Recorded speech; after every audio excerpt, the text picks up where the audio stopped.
back to the OSM channel. In today's video, I'd like to teach you how to repair a 2018 through 2021 Hyundai Kona with an individual cylinder misfire code, such as a P0301, P0302, P0303, or P0304 engine code. Now, each of those codes, the last digit corresponds to the individual cylinder that is experiencing that misfire code. So for this car in particular, we have a P0301 indicating a cylinder number 1 misfire code.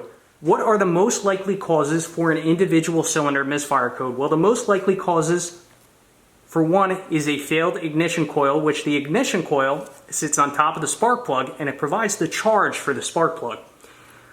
Going down the list here would be a spark plug failure. And the number 3 most likely culprit would be a wire or connector issue, specifically on or leading to the ignition coil. And this is something to watch for, especially if you take your car to, a shade tree mechanic. Sometimes mechanics will unplug these partially to set your check engine light on, to have you bring your car back in, to drum up more business. There's a lot of shady mechanics out there, and that's why I make these videos, to educate you.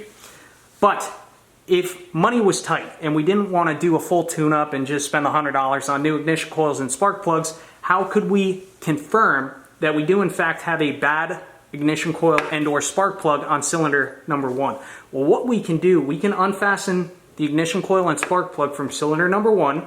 We could swap it with a different cylinder, say for example cylinder number 3, and we would drive the car for 5 to 10 miles, rescan the engine with our code reader and see if the misfire code now becomes present on cylinder number 3. And that for us would in fact confirm that we only have an issue with those specific components, on cylinder number 3.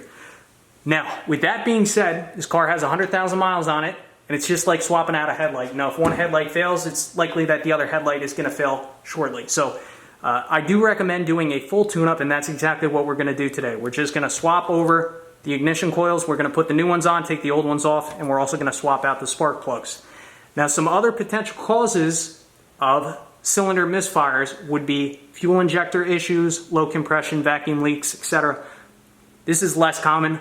This is most likely, probably 97% of the time, going to be your issue. So I'm going to take you over to the car and I'm just going to show you how to scan the engine code. So if you purchase an engine code reader, you know how to scan codes. So if you look underneath the dash, fuse panel, steering wheel, kind of directly underneath the fuse panel, you'll see the OBD2 port. So we're going to plug our code reader firmly into that OBD2 port. All right, let's start up the car. We're in OBD2. We will hit enter to scan for codes. And the engine sounds a little bit rough right now. We do have one code found. Let's hit read. No. Engine, enter. And read codes, stored codes. And all we have is P0301, cylinder number 1 misfire detected, 1 of 1. Shut off the car and get to work. Pop open the hood.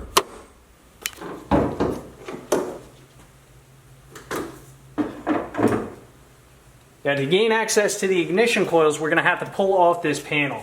Now, this panel is held in here with like rubber ball and socket connections, so you're just going to have to sneak some fingers under here and lift up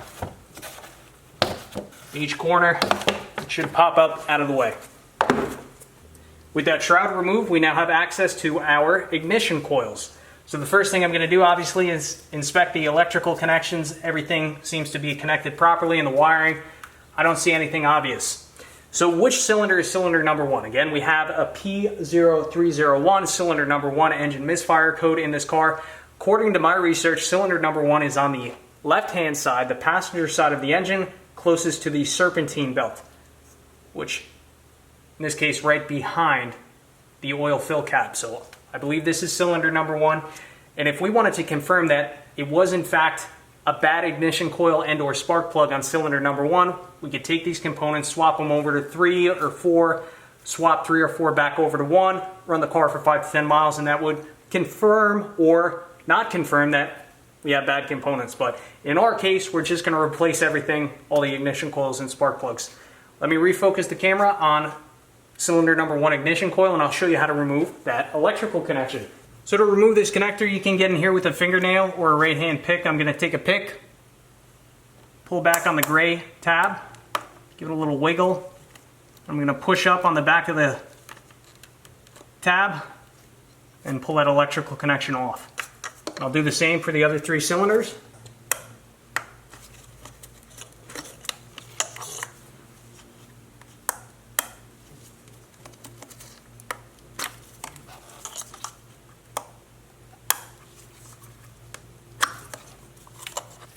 Now to remove each ignition coil, you're simply going to have to remove the single 10mm fastener that secures each ignition coil to the block. And then to remove the ignition coil, we're going to pull straight up.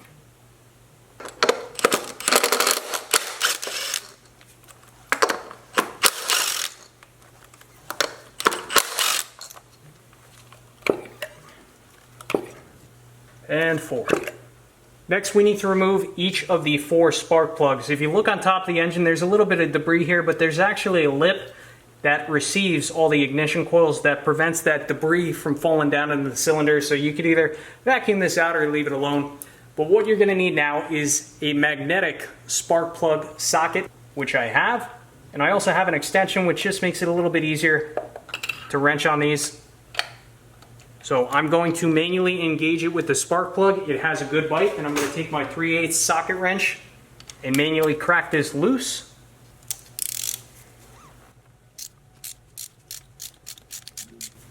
Whenever you're removing spark plugs, I always recommend doing it by hand. You don't want to use an impact, because if the spark plug starts to get a little stuck, you want to be able to feel that. You don't want to force it out.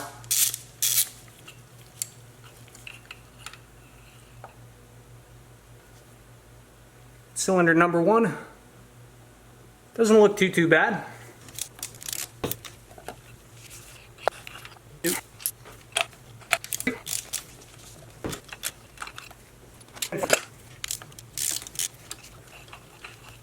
Alright, time to install the new spark plug. So, now what I like to do is ensure that everything is straight. We'll try and go straight down here, but I like to rotate counterclockwise until I hear a click. There's the click. And then I rotate clockwise, and I find that that really helps to prevent cross-threading. And you always want to install these by hand. Now, really important, what is the torque spec on these spark plugs? Well, according to my research, these should be torqued to 18 foot-pounds or 216 inch-pounds. I have my inch-pound torque wrench set to 216 inch-pounds.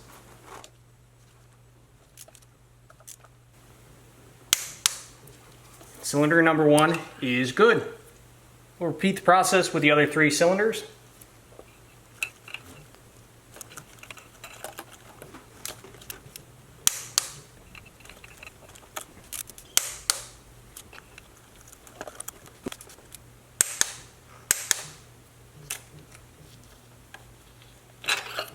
Time to install the new ignition coils, and these are pretty self-explanatory. Going to insert them straight down, give them a little push, ensure that they engage with the spark plug. I felt good engagement. We're going to take our 10mm fastener, start it by hand.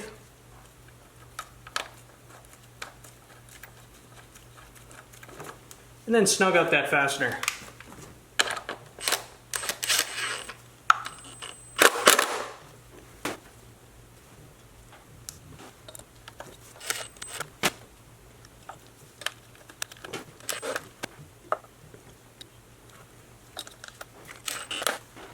And now it's time to reinstall our electrical connections. Simply firmly press into the ignition coil and then slide this plastic gray locking tab forward. You may need the help of the pick, which I'll show you a close-up of what I do in order to help coax these along.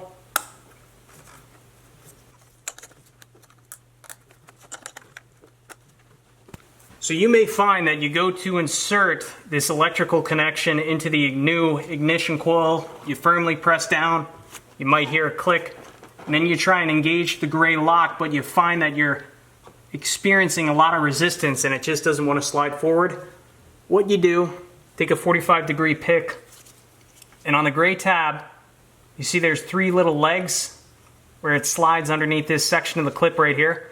Well, take your 45 or 90-degree pick and lift up on this center tab slightly while you push forward. I'm trying to do this so you can see it on camera, but just lift it up a little bit like that and push forward, and it should slide and lock with that issue. So I'm going to show you this clip again because I think this is probably going to be one of the things people struggle with most. So I'm going to remove it again, slide it forward, push down on the back, slide it off. That's how you remove it. To reinstall it, firm pressure forward. You can see it went over that little locking tab, so now you can't pull it out without pushing down on this tab. So that's installed. And to re-engage the gray portion of this clip, again, see how there's kind of 3 legs here? 1, 2, 3. Well, that middle leg, that wider section, take a 45-degree pick, lift up on it slightly. See what I'm doing there? Just lift up on that slightly and push forward, and that clip will lock right in. So we're all finished. The final thing to do is to reinstall this shroud.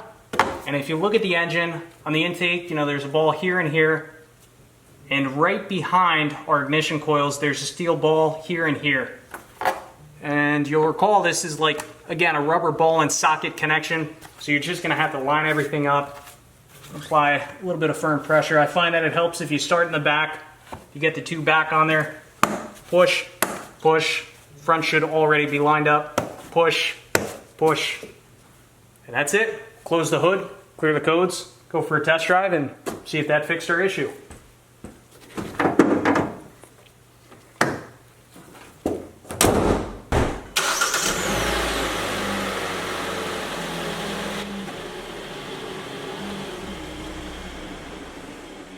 Alright, so let's try and clear this code.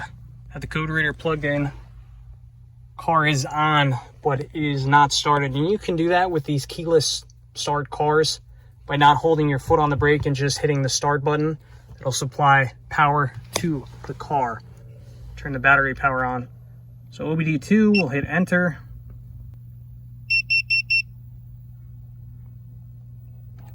Enter again. Go down to our engine. Race codes. Enter. Are you sure? Yes.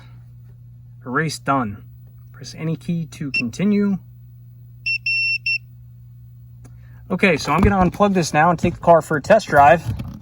And I'll check back in with you in about 5-10 minutes. All right, I just got back from a 5-mile test drive. Let's plug in our code reader. Scan.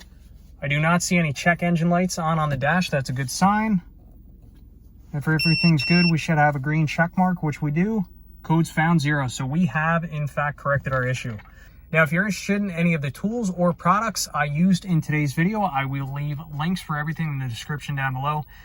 I think I also might do a video in the future as to how to test those ignition coils, specifically the 4 pins. I'm going to do some research, try and make a video about that. But anyway, I'd like to thank you for watching. As always, I will catch you on the next one.